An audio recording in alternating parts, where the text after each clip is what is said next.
Hey everyone, Sheila here from Lifewithpets. It has been a little while since we have done a live stream, so I thought that I would do one today and I would do it showing the baby bettas up close. So I will just wait for a few people to come in and then we will take a look at them. I've made some frozen foods so that we can actually do the frozen foods. Can you let me know if you guys can hear me and see me? Oh, there we go. Okay, the chat started coming in, so I can see that now. So Rubber Ducky says hi, HN says hi. Hey, I won't see the baby bettas. Greetings from Oklahoma. So yeah, okay, you can hear me okay, that's good. Hi Candy, thanks for joining us. Hello from Singapore, wow, okay. So yeah, I thought that I would show them all as up close as I can, because obviously they are just so active that getting them on camera, sometimes it just doesn't want to focus on them. But like I say, I have done a load of food, so hopefully by feeding them, it may slow them down somewhat. So I will just wait for a few more to come in, so if you've got any questions. Michaela said, just got your divider, love it, thank you very much. Yeah, the dividers are selling really well and I will leave links to them in the description box below. We will be doing the baby bettas at probably the end of the month, beginning of the month, selling them, and as I've already said in another video, they will be going up on our website. So if you want to see them, I'm going to be putting pictures up probably in the next week or two of them, and then obviously all the description that goes with them as well. So let me move this now, and I've got it pinned on it. Let's see if I can get it off. Okay, there we go. And I'm going to turn it round and let's take a look at them. All right, I've lost the screen for turning it round. It doesn't want to turn round. My screen has vanished for turning this round. Oh, there we go. All right, there we go. So these are female. They are definitely female. So this is, I am going to be keeping these two. So these two are going nowhere. I probably will do them for breed. Well, definitely this one will be breeding next. And I do have another one as well that is coming. We've got a new female coming and I'm going to be breeding that one as well. But this one for sure I am breeding, and then this one I think as well, because I'm just absolutely loving the colour coming out in it. And then this one here is metallic, so this one has sort of the metallic trait as well, which is absolutely gorgeous. So we do have some really nice colours in amongst these.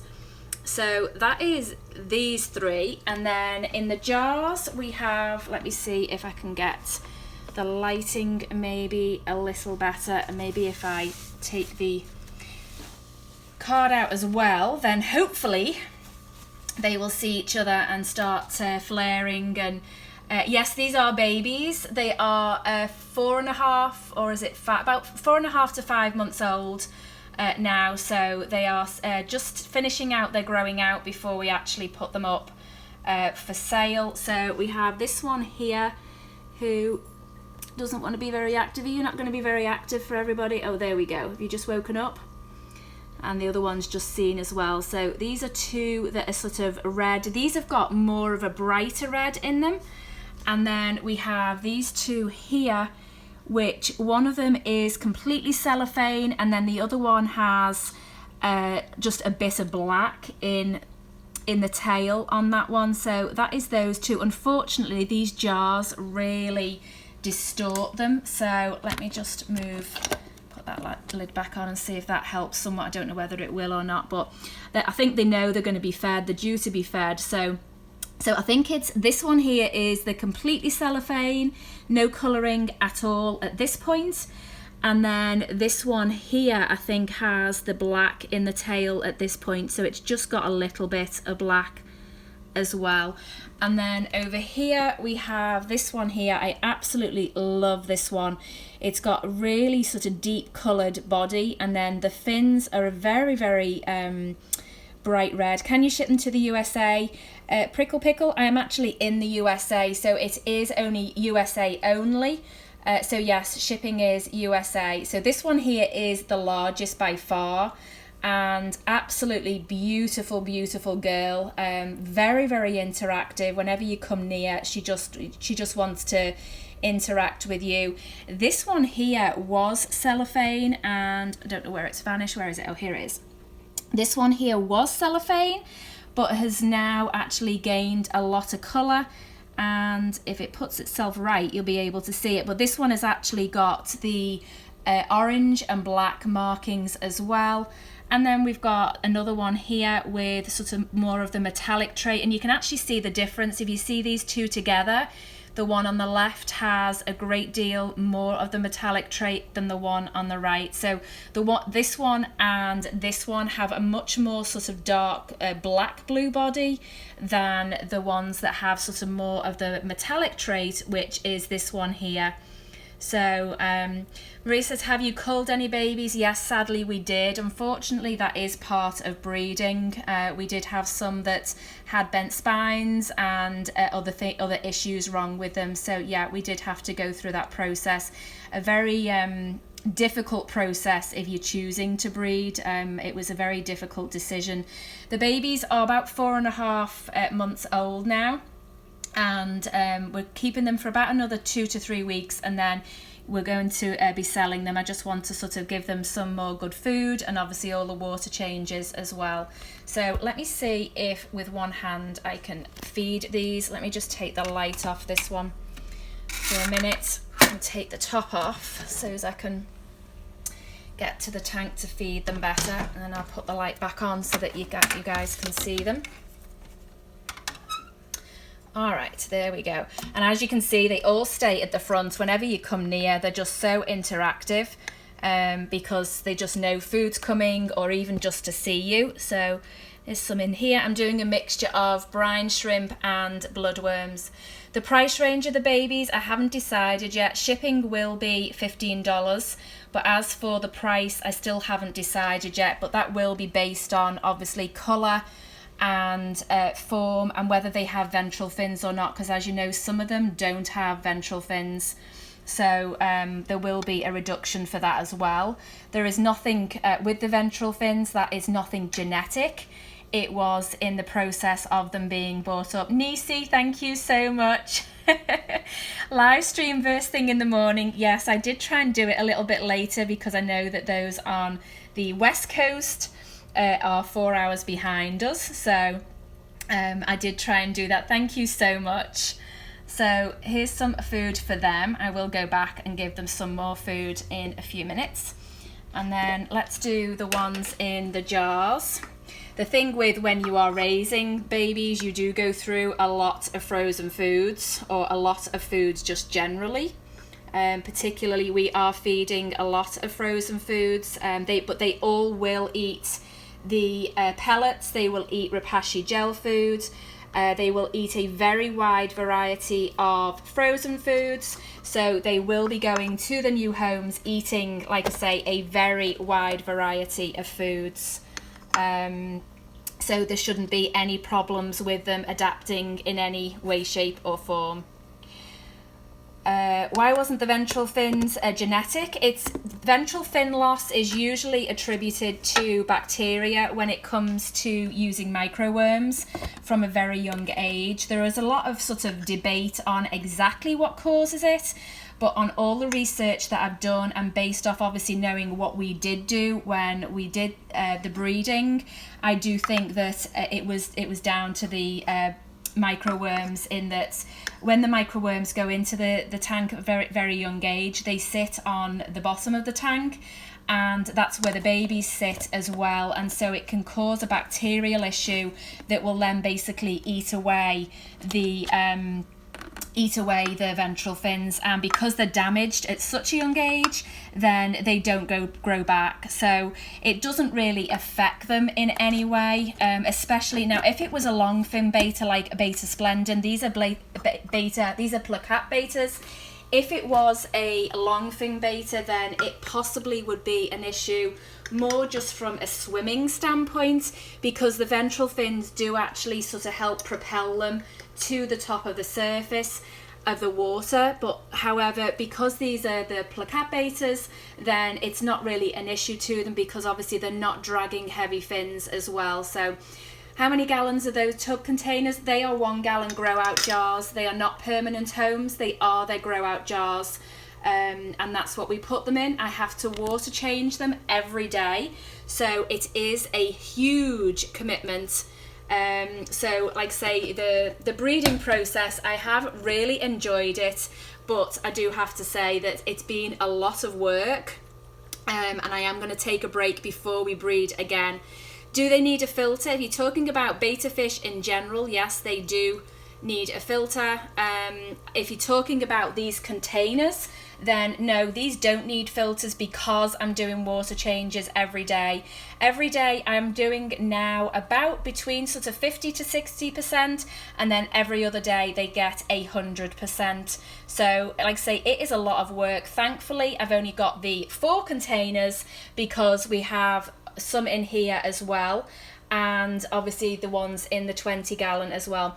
What are the plants in the divided tank? This is guppy grass. We do actually sell this on our website. I think actually it's sold out right now, but there will be more up this weekend. And just a heads up, guys, for you that are tuning in, we are going to be running a sale on our website this weekend, Saturday and Sunday, a St. Patrick's Day sale. I'm just putting the lid back on this tank. So just make sure that you watch out for that. I will leave the links to the website and everything in the description box of the video. There we go. So yeah, we've tried to sort of set up the grow out as best as we can. I don't know that doing a divided tank really is ideal for grow out, but I'm doing a lot of water changes on it, and this one actually does have filters fully cycled in it as well, but I do water change about 50-60% every other day. So a lot of work, an awful lot of work. All right guys, I've got to give this little guy some camera time here. He just really has to have some camera time. Can you ship to South Africa? No, unfortunately not. It's USA only. It gets very complicated with customs and transshippers and stuff like that. So what is that? This is an Aranda goldfish. If you don't know the story, then just go check out our channel and you'll see why he's in this tank. But this is our one remaining goldfish, and he loves the camera. He didn't used to, but he does now. He loves attention and just absolutely loves the camera. All right, my chat's vanished. Give me one moment.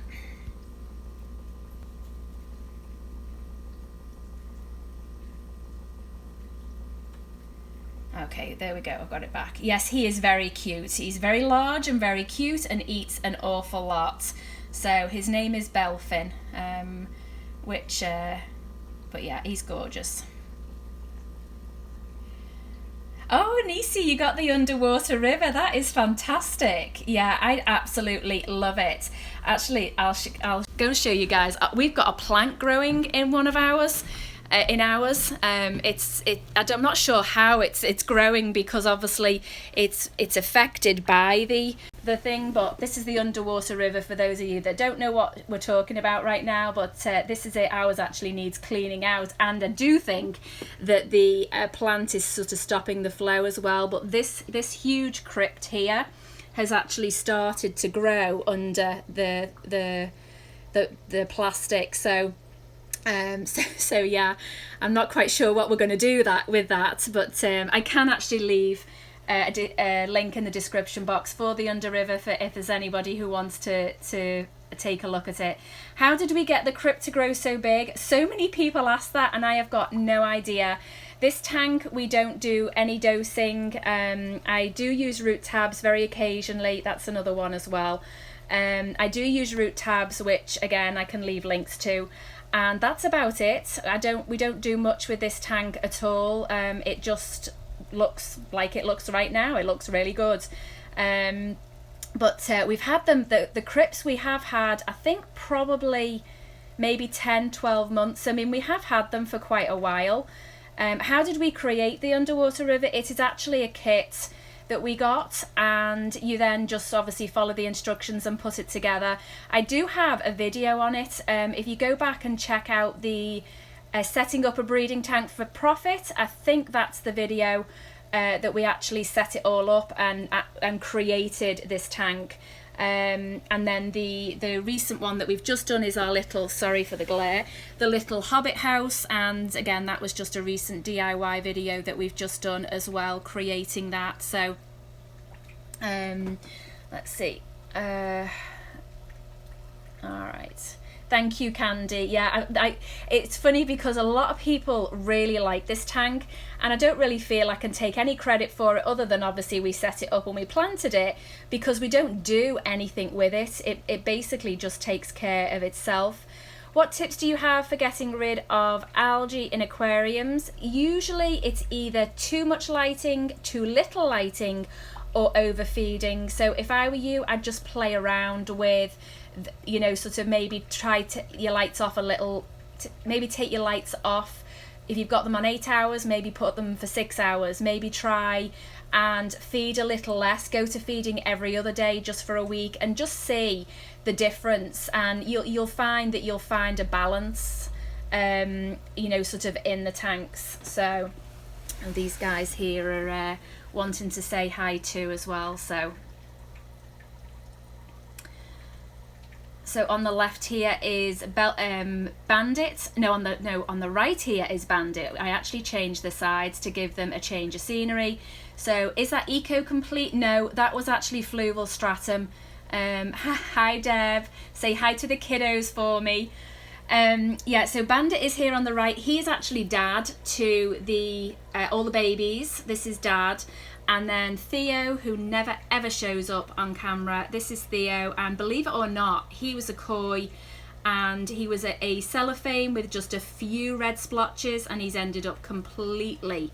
I see you use frog bit a lot. Would you recommend frog bit or water lettuce? It depends. I mean, both of them are really good. I love both of them. If you are looking at maybe a 10 or 20 gallon, personally I would do frog bit, and that's simply because, let me just take the lid off this and then I can show you. That is simply because the plant is a lot smaller, and so you can obviously have more of them in the tank, which help with toxins and nitrates and all that sort of stuff. But if hopefully you can see that through the lid, this is our frog bit. And so for smaller tanks, personally, because it's a smaller tank, I prefer the frog bit. However, I also love the I do also love the water lettuce. The one thing that you do need to check though is water lettuce is actually banned and illegal in an awful lot of states. So you do need to make sure that you check to see if it's legal in your state. And we actually got sent it from a Florida seller, and then we discovered that it was illegal in our state, so we did get rid of it, because obviously I don't want something that is illegal in our state or in our tank. So we use frog bit. We do sell a lot of frog bit on our website. Again, it's out of stock right now, but it will be back in stock at the weekend. I usually put any plants on either a Friday or a Saturday, because I do only ship plants on a Monday or Tuesday. And so it will go back on Saturday. Yeah, Desert Bloom. Yeah, it is banned in a lot of states, and unfortunately a lot of people don't actually know that. And I just think that, you know, before buying any plant you really should check, because I also know that the Anacharis or Ancharias, however you choose to say it, this one here, that one is banned in several states as well. So we do have the disclaimer on our website that if you do buy it from us and you're in a state where they're banned, then we do cancel the order, because, you know, obviously I don't want to do anything that's not, you know, not right to do. All right, I saw a question there. How do you keep algae growth from going crazy? Do shrimp and snails help? Yes, they can, but you really need to find the underlying reason that the algae is going crazy, because otherwise all you're doing is sort of like putting a band-aid over the problem rather than fixing it. But yeah, they can help. Shrimp, not so much, but snails can be good, especially Nerite snails. And I'm trying to find my Nerite in here, but I don't see them. Nerite snails are excellent for algae problems. They're much better than your mystery snails. What causes algae? It can be too many nutrients in the water, too much light, too little light. It can be a lot of things, and it's finding that balance. With us, we rarely have an algae problem. If we do, we usually get it in the one back here, and I know that it's down to the light because the lights that we have on are quite strong. So I usually will sort of tone the lights down and maybe cut them down for an hour or two, and that will take care of it. But it's just experimenting really. So rather than change everything, just change one thing. So if you've got your lights on, let's say 10 hours a day, maybe go down to 6 hours a day for a week and see, did it make a difference? If it didn't, then maybe you need more light, maybe you're overfeeding, maybe you need to do more water changes, because if there's too many nutrients in the water, then that feeds algae as well and obviously promotes its growth. So there's a lot of different factors, and it's just playing around with them all that can sort of, you know, give you an idea to what it might be. Is it safe to put a dimmer on an LED light? I've no idea. It's not something I've ever done, so I wouldn't like to say, you know, whether it is or it isn't. I'm going to go get that other food and I'll tip it in the 75 gallon and they can have the leftovers. Let's see the puffer fish eat, shall we? Let's see them eat. Let me take this. Okay. What are good plants for betta tanks? For me personally, again, unless your sort of betta fish is in a really large tank, then I do think frogbit, Amazon sword, crypts. You want plants that aren't going to get too big, because obviously your tank can't handle them with it being a smaller tank. So, I mean, some Amazon swords do get big. But for us, we've had them in for a long time and not had any issues. But yeah, I like easy plants. Anubias, which is what you're looking at now, that is a ton of Anubias in this tank. They are great as well. So can you keep goldfish with rose lines? Absolutely not. No, goldfish require much cooler temperatures for a start, and also the rose lines, they do need a very large tank, but they can get very nippy. So they would just be, they've got totally different needs. The rose lines need sort of 78 to 80 degree temperatures. Goldfish ideally sort of low 70s, late 60s, low 70s. So no, those would definitely not be compatible. Also with goldfish, because their tanks have a lot of nitrates in usually, just because of the amount of waste they produce, the rose lines wouldn't handle it. The rose lines actually, they're quite a sturdy fish, but they are also quite a sensitive fish. They are a high oxygen fish. So yeah, no. How do you make algae quicker? Boy, I don't think I've had that question before. Somebody actually wanting to make algae.